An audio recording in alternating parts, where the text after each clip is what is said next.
Hai,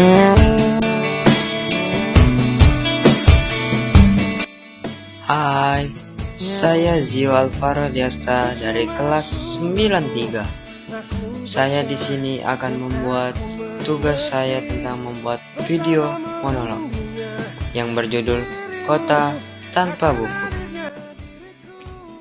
Ya, kota tanpa buku. Pernahkah kau ke toko buku, perpustakaan, atau taman bacaan? Tidakkah kau merasa istimewa ketika berada di dalamnya? Di sekelilingmu ada berbagai toko dari dunia nyata dan hayal, tempat yang pernah kau kunjungi dan yang belum. Informasi dan cerita dari masa lalu, masa kini, dan masa depan, semua berpadu. Semua berada dalam genggamanmu. Saat berada di antara buku, tidakkah kau merasa menjadi raja dan waktu? Ruang dan waktu seolah menyatu tanpa batas. Kau bisa terbang, melintasi sekat negara dan melewati berbagai jam. Kau bisa menyelam ke dalam samudra, melayang di angkasa, bercanda dengan aneka satwa, dan berkelana di tengah padatnya kota, juga di rimba raya. Kau tahu, buku adalah jendela dunia, kunci pengetahuan, dan pintu wawasan.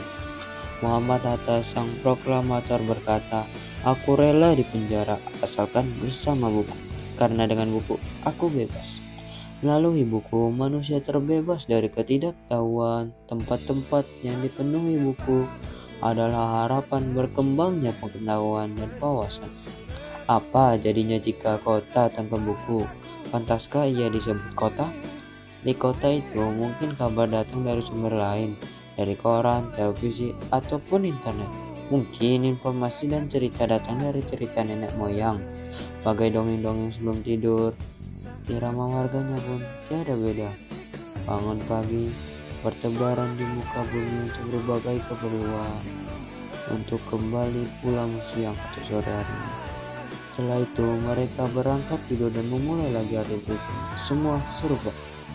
Di kota itu mungkin ada bangunan bernama perpustakaan. Di dalamnya buku-buku berderet dalam rak-rak yang tak dijamah. Tiada tangan meraih dan membuka halaman demi halaman dengan sukacita. Mungkin juga ada tumpukan buku di sudut-sudut sekolah yang sepinya berdebu, jarang dikunjungi, jarang dibaca. Buku-buku di sana tersonggok tanpa nyawa. Bagaimana dengan kotamu?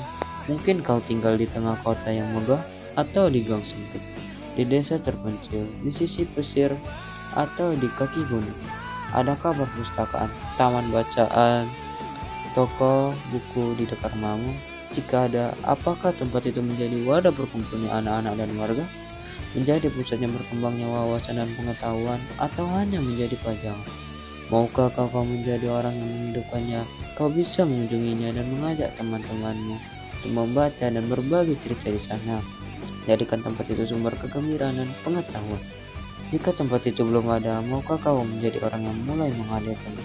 Kau bisa memulainya dari sebuah sudut yang terasa. Dari rumahmu, ajak teman-temanmu mulai langkah baru. Jangan biarkan waktu berlalu tanpa buku. Siapapun dirimu, bersahabatlah dengan buku. Dia akan menjadi teman setiamu sepanjang waktu.